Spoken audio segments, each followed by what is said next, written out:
বাবার শত্রু নেই, হয়তো এটা আমরা আগে ভাবতাম, বাট এখন মনে হয় যে বোবারই আসলে শত্রু বেশি।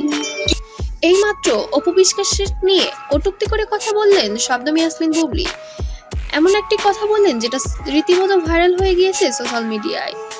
আগে বুঝেছিলাম বোবার কোনো শত্রু নেই, এখন বাবার শত্রু নেই, হয়তো এটা আমরা আগে ভাবতাম, বাট এখন মনে হয় যে বোবারই আসলে শত্রু বেশি।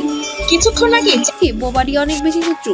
আমি আমার যথেষ্ট চেষ্টা করেছি চুপ থাকার, কিন্তু অপু দিদি যেভাবে আমার পিছে লেগেছে তাতে যেন আর চুপ থাকতে পারছি না। তিনি কেন বারবার আমার পিছে লাগে আমি এটা বুঝি না। তার বোঝা উচিত আমাদের দুটি সন্তান সবসময় যে শেহজাদ যেন প্রপারলি তার আছে না যে বাবার স্নেহ, দাদা দাদু সেটা, এবং ফুপা ফুপি থেকে শুরু করে নানা নানু, মানে প্রত্যেকেই পারিবারিক একটা আবহে আসলে বড় হোক, কারণ একজন হিউম্যান বিং হিসেবে ওইটা ডিজার্ভ করে। তো আমি সেটা সবসময় ওকে ইনশিওর করার ট্রাই করি। আপনি আছে তাদের মুখের দিকে তাকিয়ে হলেও নিজের মুখকে চুপ রাখা দরকার, কিন্তু কেন সে তার অবস্থান থেকে এগুলো নোংরামি করে বেড়াচ্ছে আজও আমি বুঝতে পারলাম না। তবে তার কাছে আমার অনুরোধ থাকবে তার মাথা যেন ঠান্ডা করে সবকিছু ভেবেচিন্তে কথা বলে।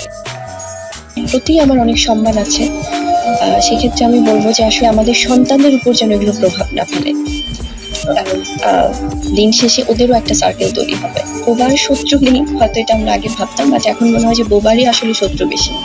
তো যখন অনেকে অনেক কিছু বলতে থাকে বা অনেক কিছু খুব বাজেভাবে আনতে চায় বা কোনো কারণ নেই, কারণ যে মানুষগুলো এগুলো নিয়ে কথা বলে তাদের সাথে আমার কিন্তু কখনো কোনো প্রবলেম নেই, কিন্তু কেন তারা আসলে আমার ইমোশনটাকে তারা অন্যভাবে আনার ট্রাই করে আমি জানি না।